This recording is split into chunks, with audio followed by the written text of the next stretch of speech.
ఓం శ్రీ మాత్రే నమః. ఓం శ్రీ గురుభ్యో నమః. అందరికీ నమస్కారం. భారతీయ హిందూ సాంప్రదాయానికి స్వాగతం. నా పేరు తాడి ఈశ్వరి. ఈరోజు మనం టాపిక్లో కనుమ పండుగ యొక్క విశిష్టత గురించి మనం ఈరోజు మాట్లాడుకుందామండి. కనుమ పండుగ అంటే మనం ఆవుల్ని ఎద్దుల్ని పూజించడం అన్నమాట. ఆవుల్ని ఎద్దుల్ని పూజించడానికి కూడా ప్రత్యేకంగా ఒక రోజు ఉండాలా అంటే ఖచ్చితంగా ఉండి తీరాలి. ఎందుకంటే ఇప్పుడంటే మనకి ట్రాక్టర్స్ ద్వారా రకరకాల యంత్రాల ద్వారా పొలాన్ని దున్నుతున్నారు, కానీ ఒకప్పుడు మనకి వ్యవసాయము అంటే ఖచ్చితంగా ఎద్దులతోనే ఆ పంటను దున్నించేవారనమాట. నిజం చెప్పాలంటే ఈ ట్రాక్టర్స్ ద్వారా దున్నించే పంట కన్నా కూడా ఎద్దుల ద్వారా దున్నించినటువంటి పంట ఎంతో ఆరోగ్యకరంగా ఉండేదంట. ఎందుకంటే ఆ ఎద్దు ఆ పంటను దున్నుతున్నప్పుడు దాని డొక్కల నుండి అమృత బిందువులు ఆ భూమిలో పడతాయంట. అలా ఆ అమృత బిందువులు ఆ భూమి మీద పడినప్పుడు ఆ పంటకి ఒక గొప్ప శక్తి వచ్చి ఆ పంట తిన్న వాళ్ళందరూ కూడా ఎంతో ఆరోగ్యకరంగా ఉండేవాళ్ళంట.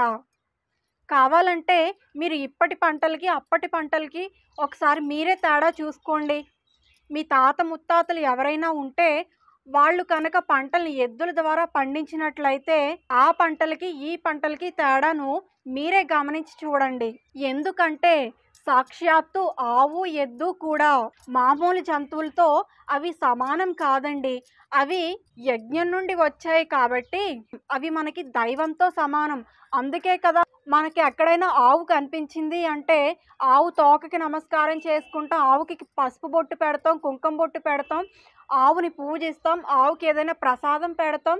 ఎందుకు ఇలా వేరే జంతువులకి ఎందుకు మనం చేయము చెప్పండి?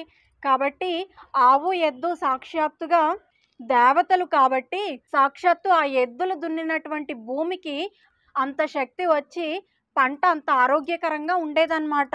ఇలా మనం జ్యేష్ఠ మాసంలో వచ్చే పౌర్ణమి రోజున కూడా ఈ ఎద్దుల పండుగ మనం చేసుకుంటాం. అప్పుడు జ్యేష్ఠ పౌర్ణమిని ఏరువాక పౌర్ణమి అని పిలిచి మనం ఆ ఎద్దుకి నమస్కారం చేసి, అమ్మ ఇప్పుడు వర్షాకాలం మొదలైంది కాబట్టి మాకు పంటనిచ్చే దేవతవి నువ్వే కాబట్టి ఆ పంటను నువ్వు దున్నితే ఆ పంట ఎంతో ఆరోగ్యకరంగా మారి మా శరీరాలు నిలబడతాయి కాబట్టి నీకు నమస్కారం చేసి పంటను దున్నడం ప్రారంభిస్తున్నా అమ్మా అని చెప్పి ఆ ఏరువాక పౌర్ణమి రోజున కూడా ఆవు ఎద్దులకి పూజ చేయడం మొదలు పెడతారు. అలాగే ఆ పంట చేతికి వచ్చే సమయం కూడా ఈ సంక్రాంతి ముందు వచ్చే సమయం కాబట్టి ఈ సంక్రాంతి పండగ తర్వాత రోజు కనుమ పండగ నాడు ఆ ఎద్దులకి ఆవులకి స్నానాలు చేయించి చక్కగా వాటికి పసుపు కుంకుమ బొట్లతో అలంకరించి పూజ చేసి పాయసాన్ని వండి ఆ ఆవుకి ఆ ఎద్దుకి తినిపించి ఆ ఎద్దులకి ఆవులకి నమస్కారం చేసుకుంటారనమాట.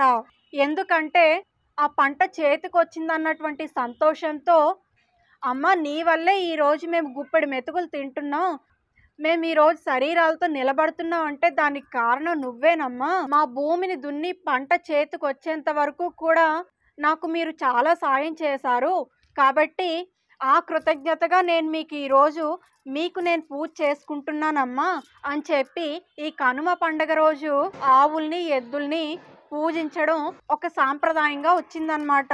కాబట్టి మనకి మన శాస్త్రాలు ఏం చెప్పినా దాని వెనక ఖచ్చితంగా ఒక పరమార్థం అయితే ఉండి తీరుతుందండి. మన శాస్త్రాలు ఏం ముత్తినే ఇటువంటి పండగలు ఏం పెట్టలేదు. కాబట్టి ఈ రోజుల్లో ఎద్దులతో వ్యవసాయం చెయ్యలేకపోయినా కనీసం మనకి ఎక్కడైనా బయట ఎక్కడైనా ఆవులు ఎద్దులు తిరుగుతుంటే కనీసం మనం ఆ ఎద్దులకి ఆవులకి ఒక నమస్కారం అయినా చేసుకోవాలన్నమాట ఈ కనుమ పండగ నాడు.